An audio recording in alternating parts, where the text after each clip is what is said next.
Okay, so you ready to dive into some seriously dark WWI propaganda today? Always up for a deep dive, especially when it involves a story as potent and unsettling as the German corpse factory. Right. I mean, just the name itself conjures up some truly gruesome mental images.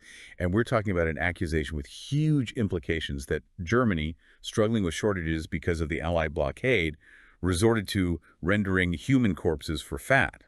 And that fat was then supposedly used to make all sorts of things. Nitroglycerin, Error, candles. lubricants, even boot dubbing. It's a truly shocking allegation, and its impact was far reaching. Absolutely. It really gripped the public imagination, didn't it? I mean, Yeah. historian Piers Brendan even called it the most appalling atrocity story of the entire First World War. And journalist Philip Knightley labeled it the most popular. Clearly, this wasn't some easily dismissed rumor. It had real staying power. So today we're going to dig into the Wikipedia entry on the German corpse factory to see what we can uncover. Where did this story come from? How did it spread?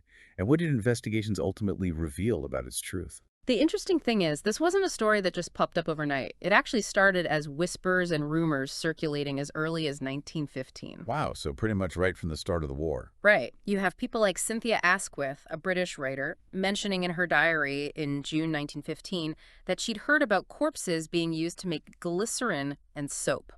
So right from the get-go, you have this seed of a really disturbing idea taking hold. And I imagine those rumors didn't stay confined to hushed conversations for very long. No, they definitely didn't. By 1915 and 1916, these stories were starting to appear in the American press. The French press also picked up on it. There was even an article in Le Gaulois in February 1916. So this narrative about the Germans using their war dead was gaining traction across different Allied countries. And it wasn't just words. I know I've seen some truly disturbing cartoons from that era that play into this same idea. Oh, absolutely. Visual propaganda can be incredibly potent, especially during wartime. A particularly striking example is a cartoon by the Dutch artist Louis Remaekers, published in 1916. It shows what look like packaged bodies of German soldiers being loaded onto a cart. It's a horrifying image, just awful to think about. It is. And to add another layer of chilling detail, there was a British writer, Horace Vauchel, who claimed he'd spoken to a chemist who told him you could get 6 pounds of glycerin from a well-nourished Hun. Ugh, that's just... Yeah. Yeah. It plays into this idea of dehumanizing the enemy, making it easier to believe they're capable of such atrocities. It's incredibly disturbing how effectively propaganda can twist perceptions. Yeah. And I remember seeing another cartoon from that time, this one by Bruce Bairnsfather, who was known for his dark humor. Oh, yes. The one that parodied a Bovril advertisement. Instead of a hearty beef drink, you had a German munitions worker looking at a can of glycerin and saying, "Alas, my poor brother." It's that dark humor, almost making light of something so horrific. Exactly. But up to this point, even with the cartoons and the whispers, it was still presented as a rumor, not established fact. Right. But then things took a turn in April 1917. That's when the Times of London published what they claimed was the first English-language account of an actual Kadaververwertungsanstalt. Which translates to carcass utilization establishment, right? Exactly. And you'd think a story this shocking would be based on solid evidence or eyewitness accounts, but But it wasn't. not even close. The Times based their entire report on a tiny snippet, like less than 60 words, from a German newspaper called Berliner Lokalanzeiger. This little piece, written by a reporter named Karl Rosner, simply described a bad smell coming from a rendering factory that processed, wait for it, animal carcasses. Hold on. So the foundation of this whole corpse factory narrative was a German report that wasn't even about human bodies. That's the crazy part. But here's where things get even more interesting. The day after the Times published their piece, both they and the Daily Mail, which were owned by the same guy, Lord Northcliffe decided to give the story even more prominence. The Times ran it with the headline, "Germans and Their Dead," and attributed it to a Belgian newspaper, L'Indépendance Belge. Which, if I remember correctly, was being published in England at the time because Belgium was occupied. You got it. And this Belgian paper claimed they got the information from yet another Belgian paper, La Belgique, which was published in the Netherlands. Talk about a game of telephone. Oh. So it was this Belgian account that made the explicit connection to human bodies. Exactly. They said the bodies arriving at this factory, which they described as being in a forest and surrounded by an electric fence, just to add to the creepiness, were those of soldiers. And they said these corpses were being rendered down for their fat, which was then turned into stearin for soap and oil. So they took that same German report about an animal rendering plant and spun it into a story about human remains being processed. It all seems to hinge on how they interpreted that one German word, cadaver. You hit the nail on the head, and that caused quite a stir.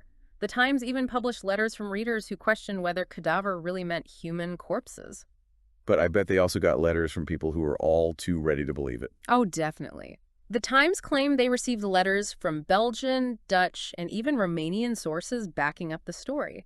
So even with the debate, the idea was taking root. And then you had the American press, right? The New York Times was a bit more skeptical about the whole thing. They were. They pointed out that the story broke in early April, suggesting it might have been an April Fool's joke, which apparently German newspapers were known for. And they also highlighted the fact that cadaver isn't the usual German word for human corpse. They said Leichnam would have been the more accurate term.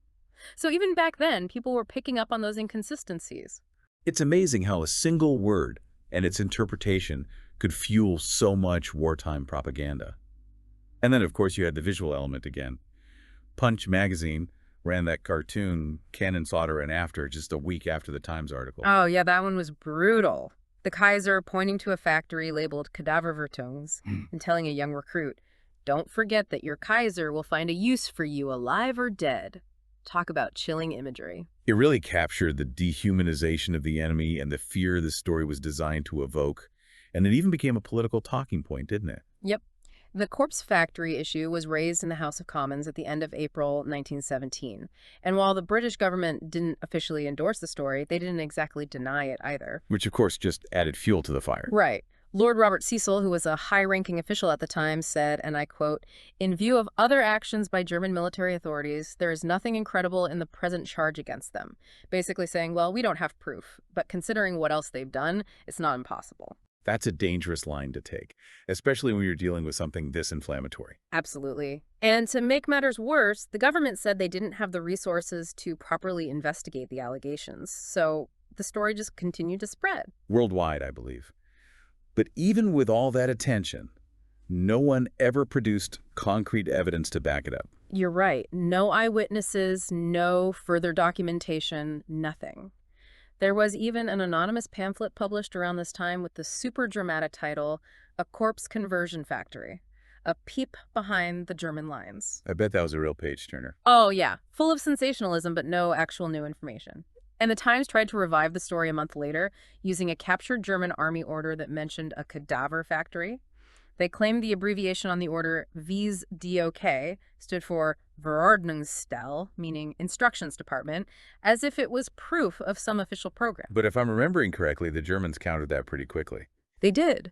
The Frankfurter Zeitung argued that VSDOK actually stood for Veterinar Station, meaning veterinary station, so dealing with animal carcasses, not human ones. And in the end, even the British Foreign Office admitted the order probably referred to carcasses of horses. So another attempt to bolster the story falls apart. And I think there was even some suggestion by historian Paul Fussell that the British might have deliberately mistranslated another captured order about animal remains to make it fit the narrative. Yeah, he raised that possibility, highlighting how information could be manipulated intentionally or not during wartime. It's fascinating, isn't it, how this story persisted even though it was based on such flimsy evidence. So the war ends, and people have a chance to really investigate this. What happens then? Okay, so there are investigations and eventually some, albeit reluctant, retractions. One of the biggest moments was a speech that Brigadier General John Charteris, who was a big shot in British intelligence during the war, supposedly gave in New York in 1925. According to the New York Times, Charteris actually claimed to have invented the corpse factory story as propaganda to turn the Chinese against Germany. Wow. That's quite the confession. But did he ever actually confirm saying that? Well, when Charteris got back to the UK, he completely denied the New York Times report. He said he was just repeating speculation that had already appeared in Bertrand Russell's book, These Eventful Years. Russell, you see, had suggested that the corpse factory story was just cynical propaganda that exploited the ambiguity of the word cadaver. He thought it was probably used in China, specifically because of the Chinese respect for the dead. So Charteris was basically saying, hey, I didn't come up with this. I was just citing someone else's theory. But it still makes you wonder why he would even bring it up in the first place. Right. And he insisted he'd never invented the story, altered photos, or used fake material.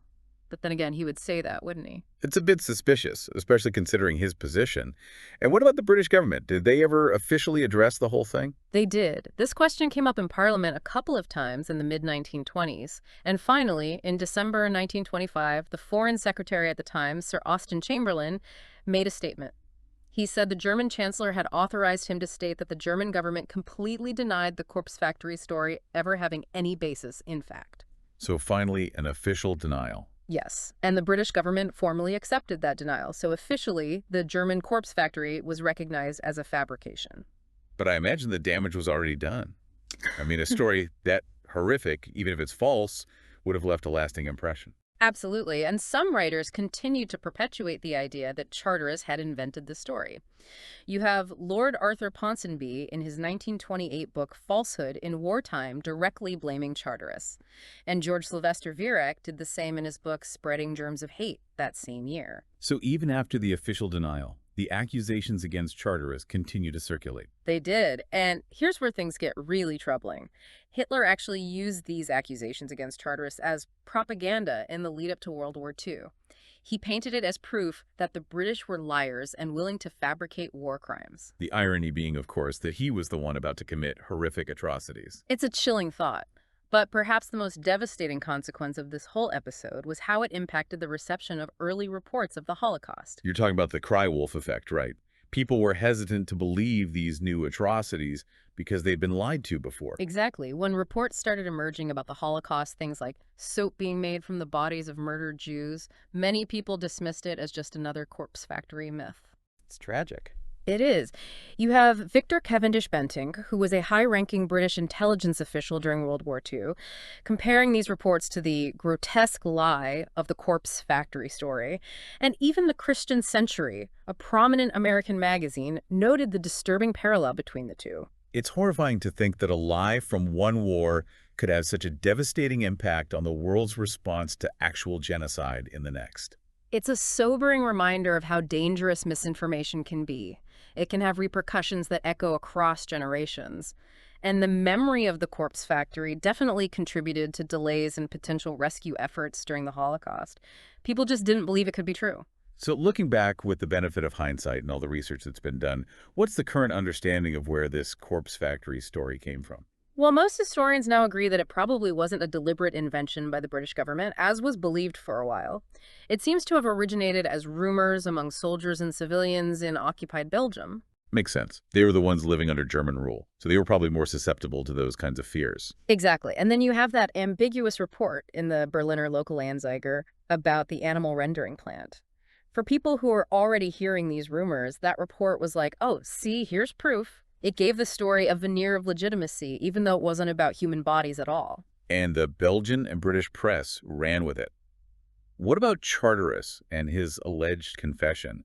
How do historians view that now? Well, some think he might have just been trying to impress his audience in New York, not realizing a reporter was there.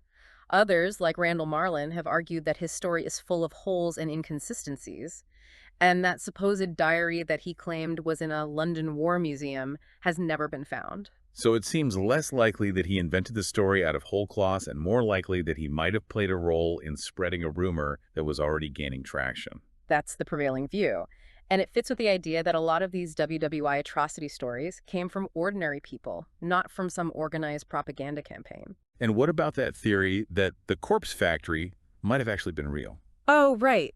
There was an Israeli writer, Shimon Rubinstein, who suggested that back in the 80s, but most historians dismiss that idea completely. There's just no credible evidence to support it.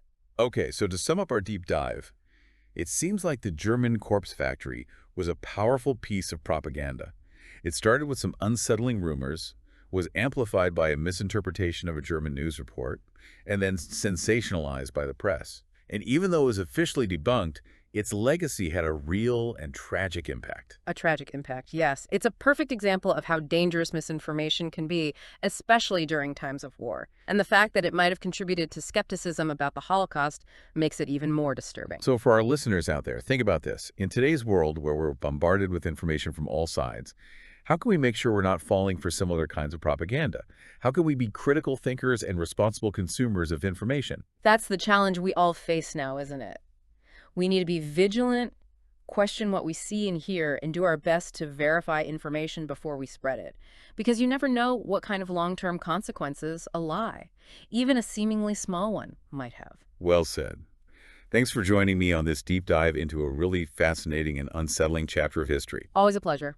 And to our listeners, until next time, keep questioning and keep exploring.